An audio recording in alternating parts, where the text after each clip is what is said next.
My name's Emily. I am a Bristol Transformed committee member. I'm also a branch officer for unionists in Bristol, and I work for a domestic peace charity. So Bristol Transformed is a grassroots and volunteer-led festival of radical politics, arts and culture. We also run socialist education throughout the year in the lead up to the festival.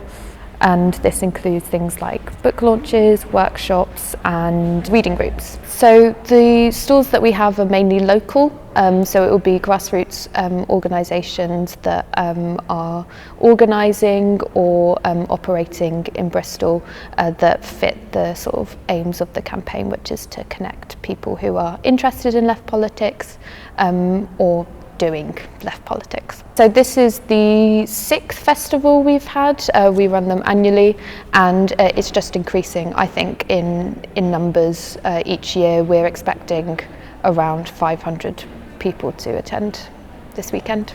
Yeah, it's always been doing panels, workshops, etc. from people who are interested in, or as I said, doing a particular kind of left politics. We mainly try to get that it's not just academics, but also people who are like trade unionists in Bristol. For example, we have the What's the Crisis in S&D, and also Early Years Crisis, and those are all people who, all the panellists in that, I believe, are people who are working within those areas and also live locally in Bristol. There's just so much radical history within Bristol. We've actually got a session, I think later today, where we're talking about how Bristol and its citizens have resisted oppression throughout its history.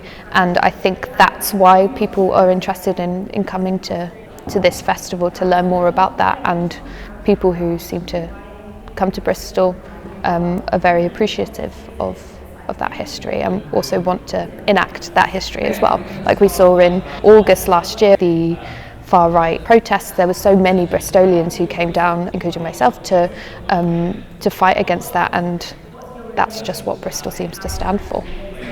I think it's just local people. It's trade union activists who've had successes in their workplace and can share that. I think those have been the most exciting panels that I've seen. It's very inspiring and makes you feel like there are successes out there, because when you're organising it can feel like there aren't many, and we want to celebrate them as much as possible. Being able to connect with people who have similar interests or are organising is so powerful. I found that when I was doing any sort of trade union organising, is understanding and finding out more knowledge from other people who are entwined in the same struggle just makes it feel so much better. Because, like I said, it can feel like our successes are so few and far between, but they are massive, and hearing about that is really inspiring.